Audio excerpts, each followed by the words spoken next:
दुनिया के सबसे ताकतवर देश की गद्दी पर बैठे डोनाल्ड ट्रंप को लगता था कि वो जो भी फरमान सुना देंगे पूरी दुनिया हाथ जोड़कर मान लेगी।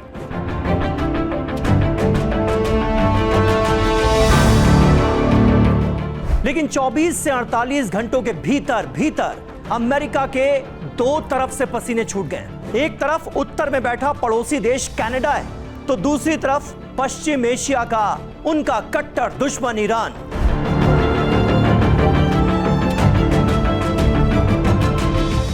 ट्रंप ने इन दोनों देशों पर अपनी पुरानी सनक और दादागिरी दिखाने की कोशिश की थी, लेकिन आगे से ऐसा पलटवार हुआ है कि वॉशिंगटन से लेकर व्हाइट हाउस तक खलबली मच गई है।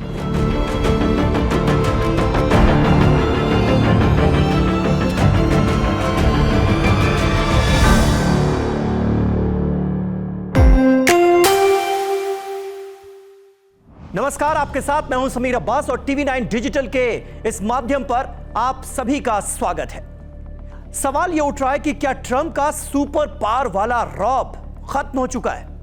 आइए जरा उधेड़ते हैं आपके सामने इस पूरे एपिसोड की परत दर परत। ईरान एपिसोड से पहले बात आज कनाडा की करेंगे। कनाडा ने जो तमाचा मारा है उसकी करेंगे, जिसे ट्रंप अपना छोटा भाई या सिर्फ एक बाजार समझते आए हैं। ट्रंप को लगा कि वो अपनी पुरानी आदत के मुताबिक कनाडा को धमकी देंगे और काम बन जाएगा। वैसे भी कनाडा अब तक यही तो करता आया है कि अमेरिका जो कहे उसकी हां में हां मिलाओ। यही सोचा था डोनाल्ड ट्रंप ने। ट्रंप ने तो हाल ही में बयानबाजी की हदें भी पार कर दी और क्या कहा जानते हैं? कनाडा के प्रधानमंत्री मार्क कार्नी को चिढ़ाने के लिए उन्हें गवर्नर कार्नी कहकर बुलाया और लेक ओंटारियो का नाम बदलकर लेक अमेरिका रखने की बात कह डाली। ट्रंप है, कुछ भी कह सकते हैं। यही नहीं, बातचीत टूटने के बाद ट्रंप ने अपनी अकड़ दिखाते हुए कनाडा के सामानों पर 50% तक की भारी भरकम इंपोर्ट ड्यूटी लगा दी। उन्हें लगा कि कनाडा इसके बाद तो घुटनों पर आ जाएगा और हाथ जोड़कर शर्तें मान लेगा, जो वो कहेंगे उस पर अपनी एक्सेप्टेंस दे देगा। लेकिन कनाडा ने जो किया उसकी उम्मीद ट्रंप को सपने में भी नहीं थी। कनाडा के वित्त मंत्री फ्रांसवा फिलिप शैंपेन और व्यापार मंत्री मेलानी जोली सीधे कैमरे के सामने आए और साफ क्या कहा जानते हैं? उन्होंने कहा कि हमारी संप्रभुता, हमारी सॉवरेनिटी का कोई सौदा नहीं होगा, यह मुमकिन नहीं है। कनाडा ने पलटवार करते हुए $20 बिलियन यानी लगभग 20 अरब के अमेरिकी सामानों पर सीधा 50% तक का काउंटर टैरिफ ठोक दिया। जैसे को तैसा, टिट फॉर टैट, ईंट का जवाब पत्थर से। और यह टैरिफ किस पर लगा? अमेरिका के 700 से ज्यादा सामानों पर। अब इसमें है क्या क्या? डेयरी प्रोडक्ट्स हैं, स्टील हैं, कपड़े हैं, इलेक्ट्रॉनिक्स हैं, कॉस्मेटिक्स है और यहां तक कि टॉयलेट पेपर तक पर। कनाडा ने साफ कर दिया कि अगर तुम ईंट मारोगे तो हम इसका जवाब पत्थर से देंगे। सोचिए, अमेरिका के बॉर्डर इलाकों के किसान, बिजनेसमैन और खुद ट्रंप की रिपब्लिकन पार्टी के सांसद अब माथा पकड़कर बैठे हैं कि ट्रंप की इस जिद की कीमत अमेरिकी जनता को अपनी जेब से चुकानी पड़ रही। तो यह तो हुआ कनाडा का तमाचा, जिसकी गूंज ट्रंप के कानों में सुनाई दे रही होगी। और अब आते हैं ईरान पर, जिसने सीना तानकर अमेरिका को उसकी हैसियत बताने का काम किया है और ठुकरा दिया है ट्रंप का इकोनॉमिक डी डे।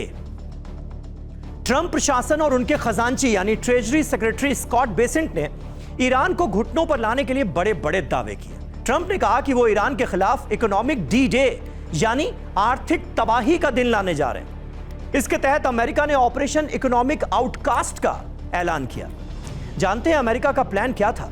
दुनिया के हर देश को धमकी देना कि अगर किसी ने ईरान से तेल खरीदा या कोई भी बिजनेस किया, चाहे वो सोना हो, एविएशन हो या फिर किसी तरह की टेक्नोलॉजी ही क्यों ना हो, तो अमेरिका क्या करेगा? अमेरिका उस देश पर भी कड़े प्रतिबंध लगा देगा। सेकेंडरी सैंक्शंस ठोक दिए जाएंगे। मकसद एक ही था, ईरान की आर्थिक कमर पूरी तरह से तोड़ दो। लेकिन ईरान का जवाब क्या आया?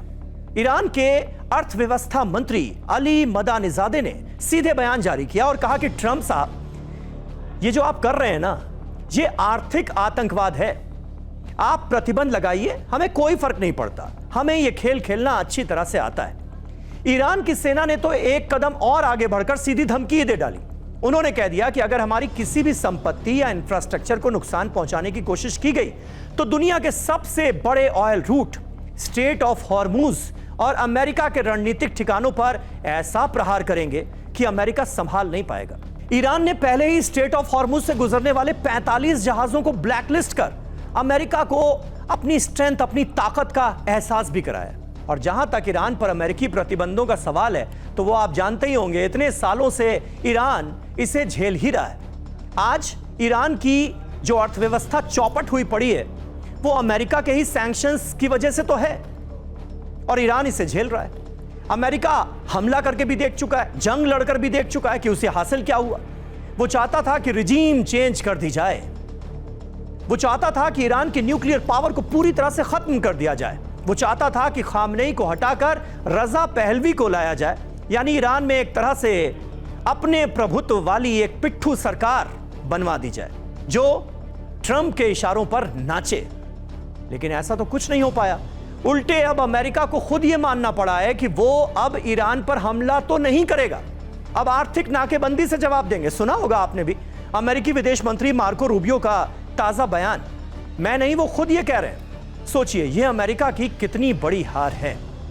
सुपर पावर का गुब्बारा कुल मिलाकर फट चुका है। ट्रंप को लगता था कि उनकी आर्थिक धमकियों और टैरिफ वॉर के आगे दुनिया घुटने टेक देगी, लेकिन इस बार उनका पाला ऐसे पड़ोसियों और ऐसे विरोधियों से पड़ा है जो झुकने को तैयार ही नहीं है। यही सबसे बड़ी मुश्किल है, मुसीबत है डोनाल्ड ट्रंप के लिए।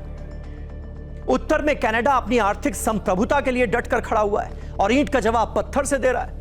वहीं दूसरी तरफ ईरान ने अमेरिका की पाबंदियों को धता बताते हुए सीधा आंख में आंख डालकर चुनौती दी। जो ट्रंप पूरी दुनिया को आंखें दिखा रहे थे, आज वही ट्रंप अपनों के बीच भी घिरते नजर आ रहे हैं। मिड टर्म इलेक्शन सर पर हैं और साख कुछ बची नहीं, क्योंकि उनकी जिद का नुकसान किसी और को नहीं बल्कि खुद अमेरिका की अर्थव्यवस्था को, अमेरिका के लोगों को, अमेरिका के बिजनेसमैन को हो रहा है।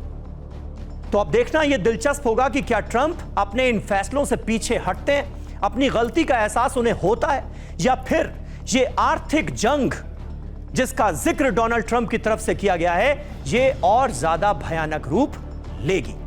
तो यह है वो अंदर की खबर जो डोनाल्ड ट्रंप के इकोनॉमिक सैंक्शंस की खबरों के दरअसल पीछे है। यह सब कुछ चल रहा है और एक नहीं दो मोर्चों पर डोनाल्ड ट्रंप को मुंह की खानी पड़ रही है। एक मोर्चा है कनाडा, दूसरा है ईरान। इसी तरह से TV9 डिजिटल के इस माध्यम से हम आपको अंदर की खबर से रूबरू कराते रहेंगे।